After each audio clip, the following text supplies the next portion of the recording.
Salut à tous les fans et les fanettes et bienvenue dans cet univers manga. Aujourd'hui, activez le convecteur temporel, on va partir assez loin en 1968 avec Judo Boy Shonen sorti la même année au Japon.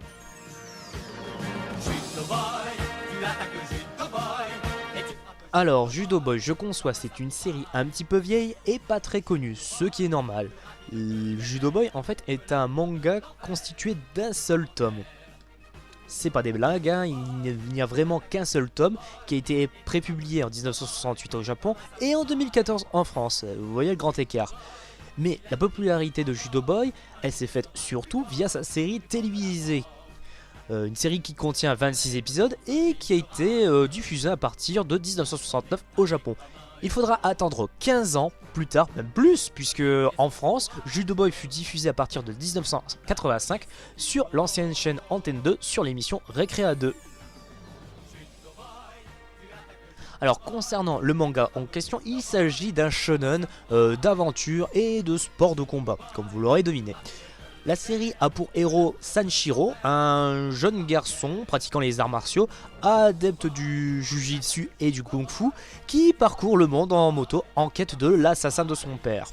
En effet, ce dernier fut assassiné par un assassin, ce qui coule de source, et ce dernier le cherche pour une quête de vengeance.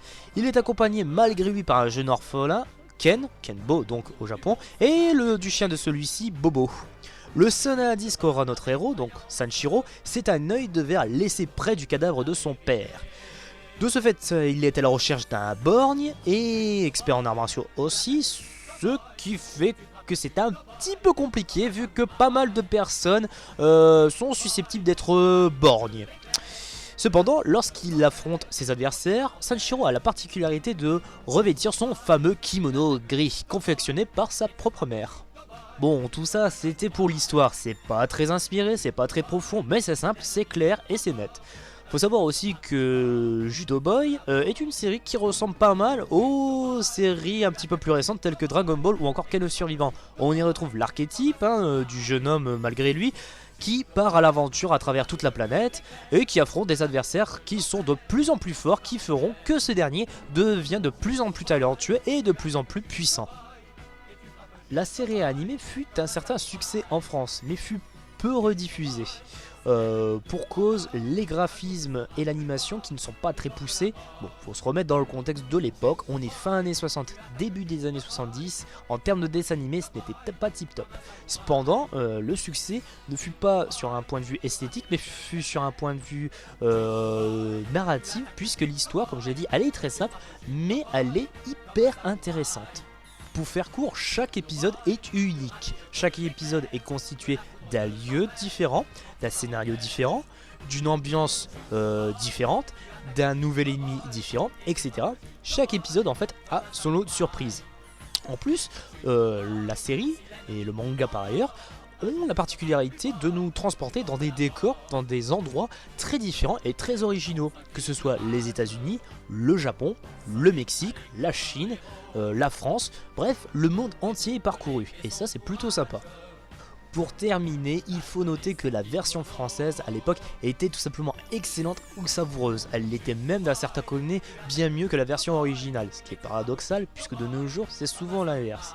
En effet, elle réunissait chaque fois parmi les plus grandes voix du milieu du doublage de l'époque. Si je vous dis Éric Legrand, bah voilà, il était dedans. Le temps parfois pour certains d'un seul épisode, ouais, le contexte de l'époque. Le génie Éric, quant à lui, est culte, avec une interprétation de Michel Barouille, je le rappelle, celui qui a aussi fait le générique de la bataille des planètes ou du tour de monde en 80 jours. Et pour la petite anecdote, Judo Boy arriva début 85, ce qui corresponda à la date où XOR, une autre série un petit peu vieille dont on parlera, finissait tout juste sa diffusion. Et je m'arrête ici. Et ouais, pas beaucoup d'infos sur Judo Boy, une série assez vieille mais très sympa. C'est peut-être pas le meilleur des mangas, c'est peut-être pas le plus connu, mais ça en reste pas moins un des plus connus malgré tout des années 80, et un manga et une série télévisée très bon. Je vous le conseille vivement, c'est du bon vieux old school, très sympa. Sur ce, eh bien, je vous dis à la prochaine tout le monde, et que la force soit avec vous. Ciao.